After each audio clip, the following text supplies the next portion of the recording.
Hi guys! Welcome sa Engineered Math channel. Sa video na to ay magsasagot tayo ng problem sets for functions and relations. So kung gusto niyo itong matutunan, just keep on watching.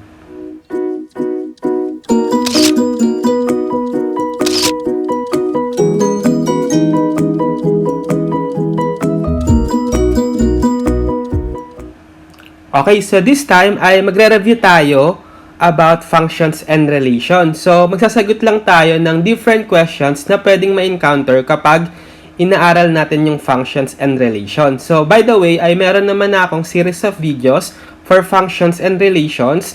So, hindi nyo pa napapanood, ay link ko na lang para ma-check nyo para at least makasabay kayo dito sa pagsagot natin. Kasi it will act as a review na lang eh. So, parang review to dun sa mga natutunan natin dun sa past videos ko about functions and relations. Supplement din sa inyong pag-aaral. Okay? So, for the first Roman numeral, we have to determine whether each of the following is a function. Okay? So, maalala nyo, a relation can be considered a function kung yung ating first coordinate is paired only with unique second coordinate. Yung first coordinate natin dun sa sets of ordered pairs is the domain and yung y-coordinate natin is the range. Kapag relations is just a set of ordered pairs. Pero kapag functions, dapat meron tayong restrictions na gano'n. Yung definition nga na sinabi ko. So, every function is a relation, pero relation is not always a function. Okay? So, for the first one, we have the set of ordered pairs. So, kapag magde-determine kayo ng set of ordered pairs, kung function ba o hindi, tignan nyo lang lagi yung first element ng bawat coordinate. Yung 1, 2, 4, tsaka 6, yung mga domain. Kasi itong 2, 3, 5, 7 yung range, right? So, yung domain, yung parang sa ordered pair, siya yung x. Tapos, yung range, siya yung sa ordered pair, siya yung y. Okay? So, kapag walang naulit doon sa first coordinate, ibig sabihin, function agad yon. Okay? So, therefore, function to. Kasi wala namang naulit, right? Next, we have the set of ordered pairs ulit. So, again, check natin ulit yung mga first coordinate. So, may naulit ba? Wala, right? So, therefore, function ito. Okay? Next, set of ordered pairs ulit. Check ulit natin yung first coordinate. 0, 1, 3, 4, 1. May naulit ba? Yes, itong 1 na ulit. So, automatic, dahil naulit yung 1, as the first coordinate, hindi na siya function. So, not function. Okay, so ganun lang. Madali lang kapag set of ordered pairs, right? Next, we have, so this time, we have a mapping, correspondence of x to y. So, for the first one, we have, so yung 2 sa x, o yung first element sa ordered pair, is na pair, dalawang beses sa y, which is yung 8 tsaka 2. So, ano ibig sabihin nun? Ibig sabihin, hindi na siya agad function. Right? Kasi ito ay tinatawag nating one-to-many correspondence. So, kapag one-to-many, automatic, not function. Okay? Kapag nakakita kayo ng isang number sa x na merong dalawang arrow patungo sa y, not function. Okay? Next, we have mapping of correspondence. So check natin ulit kung meron bang dalawang arrow patungo dun sa y mula sa x sa isang number niya. Meron ba? Obviously, wala. Right? Kasi, ang meron tayo bale is yung dalawang element dun sa x or domain is na paired once doon sa isang element ng y, which is yung 0. So, ang tinatawag natin ito na many to 1. So, still, many to 1 is a function. Kasi hindi naman yun na-violate yung rule ng function na dapat yung x-coordinate is mapipair lang only once doon sa y-coordinate. Okay? So, therefore, function to. Next, we have, okay, mapping correspondence ulit. So, mapapansin nyo, yung every element ng x is na pair at exactly one element ng y, which is sinatawag tong 1 to 1. So, kapag 1 to 1, automatic, obviously, function. Kasi hindi naman yan na-violate yung ating law for function. So, ito yung tatlong types of mapping na pwede nyo ma-encounter. 1 to many, not function. Many to 1, function. And 1 to 1, function. Okay? Okay, next we have, this time, given naman a graph. So, to determine naman kung function ba o hindi yung isang graph, ay apply natin yung vertical line test. So, meaning, pag nag-pass tayo ng vertical line sa any point or sa any part ng ating graph, dapat exactly 1 point lang yung magiging intersection ng vertical line na yon sa any part ng graph para maging function siya. So in this case, so kahit saan ko ilagay itong vertical line dito sa graph, isang beses lang siya nag-intersect, right? So therefore, this graph is a function. Okay? Next, we have a circle. So sige, try natin yung vertical line. So obviously, hindi siya function kasi it violates the vertical line test kasi dalawang beses siya nag-intersect doon sa vertical line, yung circle natin. Okay? So therefore, not function. Next, okay, we have a heart shape. So obviously, pag nagpas tayo ng vertical line, hindi siya function kasi dalawang beses siya magi-intersect dito sa vertical line. Okay? Next, we have, so this time, given tayo ng equation. So we have y is equal to 5x plus 2. So mapapansin nyo, it takes the form of equation of a line, yung y equals mx plus b. So since nga it is a line, pag ginrap natin siya, parang ganyan siya, right? So applying vertical line test, once lang din siya magpapass through dun sa vertical line, yung any part nung ating line, right? So therefore, function siya. And also, kung mapapansin nyo, yung exponent nung y is 1 lang. Okay? So kapag ganon, kapag yung exponent mo nung y is 1, in relation doon sa, kung nakasolve siya explicitly, in terms of x, automatic function yon. Okay? So therefore, function to. Next, y minus 1 is equal to 6x squared plus 8.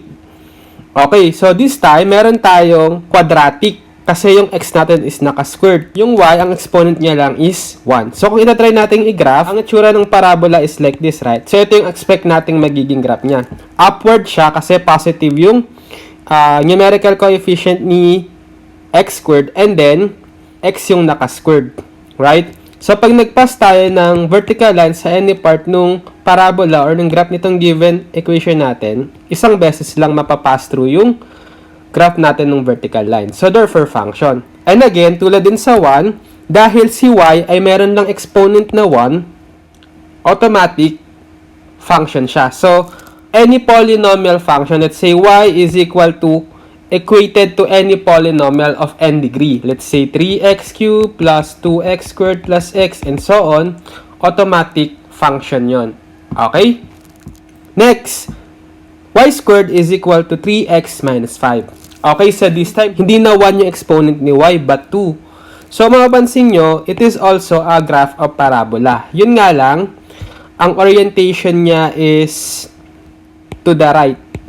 Kasi yung y yung naka-squared, tapos, positive yung numerical coefficient niya, positive 1. Basta din dun sa video ko about parabola, right? Yung conic section. So, kung ipapass through natin yung vertical line sa kanya, obviously, dalawang beses magpapass through yung line. So, therefore, not function.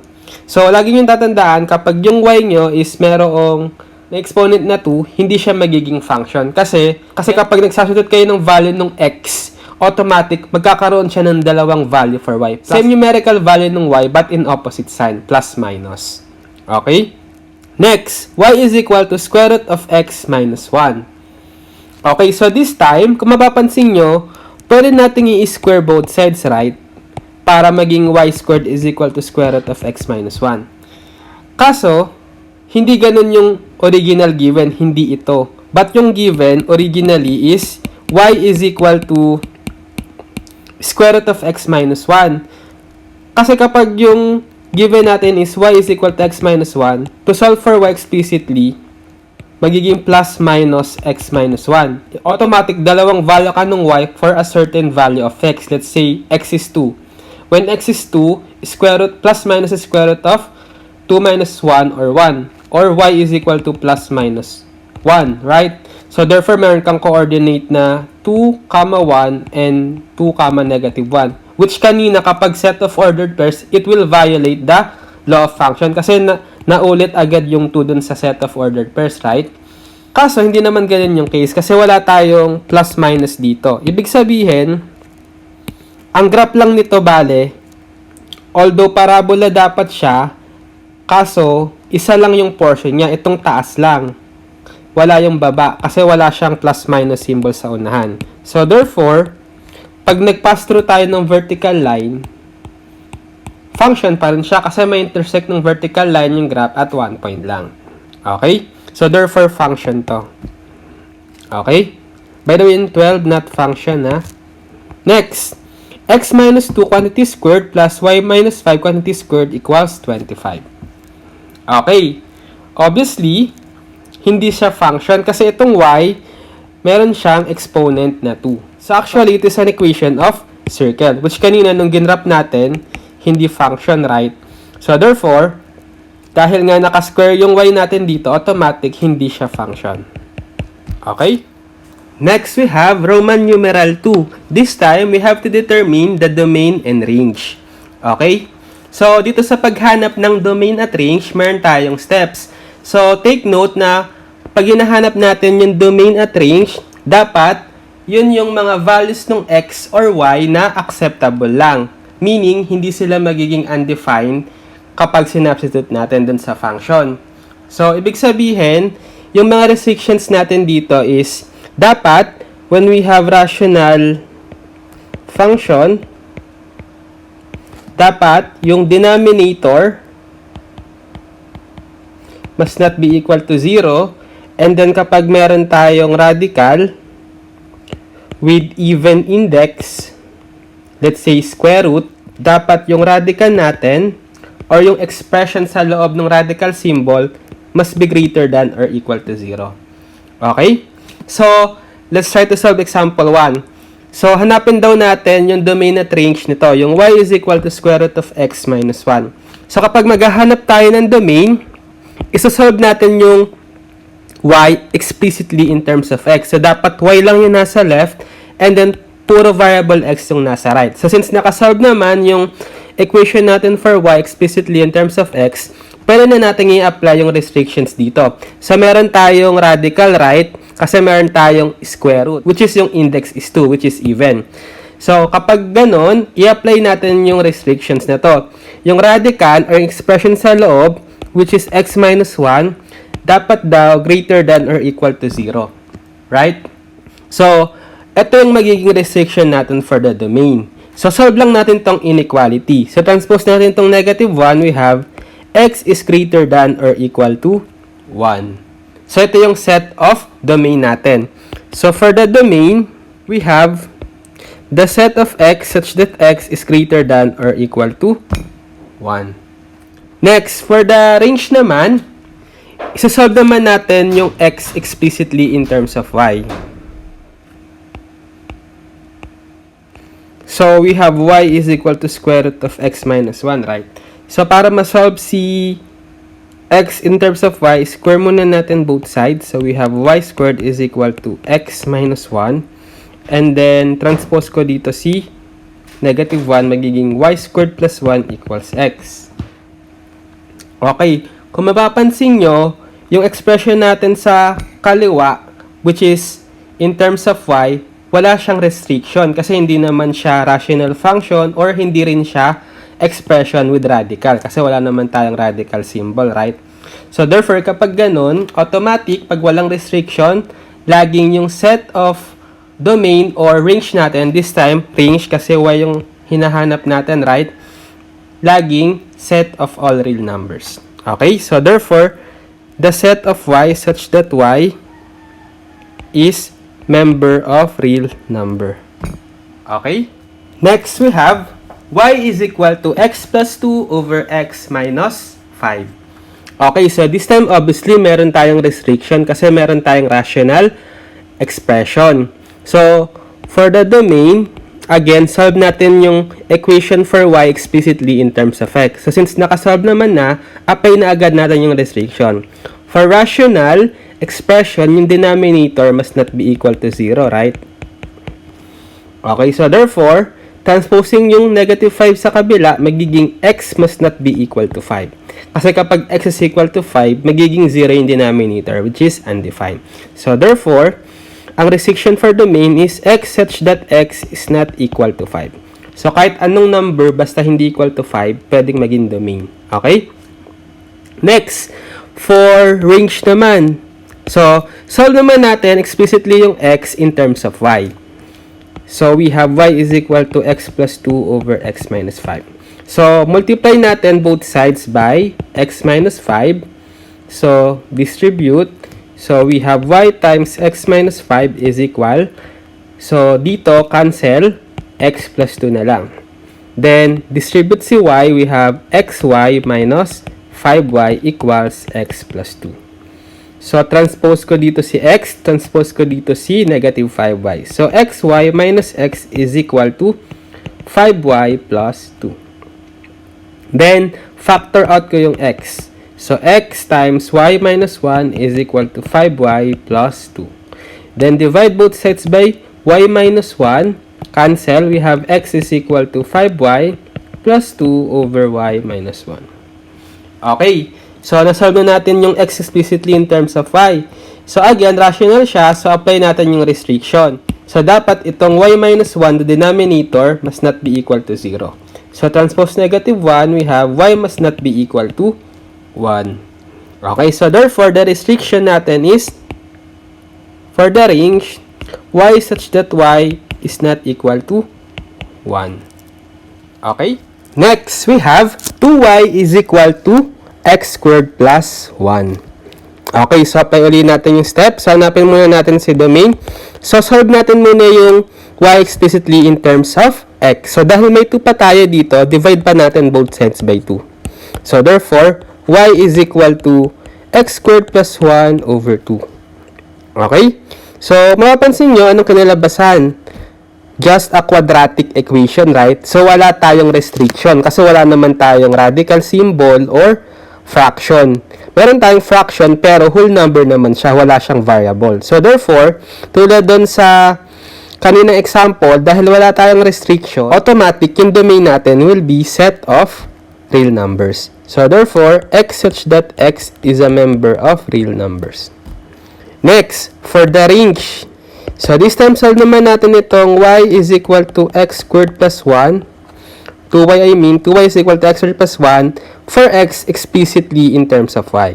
So, transpose ko dito si positive 1. So, 2y minus 1 is equal to x squared. And then, square root both sides. We have square root of 2y minus 1 equals x. Right?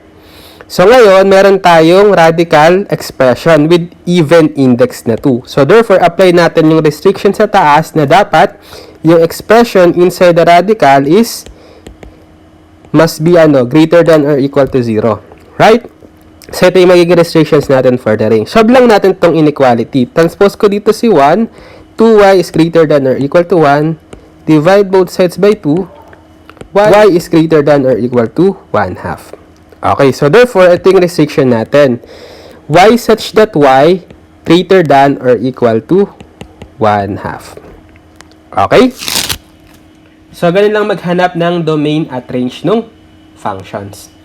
Okay, so I think putulin ko muna dito yung part 1 for review natin for functions and relations. So, abangan nyo na lang yung part 2 for this series of video for exam review for functions and relations. Okay? So, sana ay may natutunan kayo sa video na to at maraming salamat sa panunood.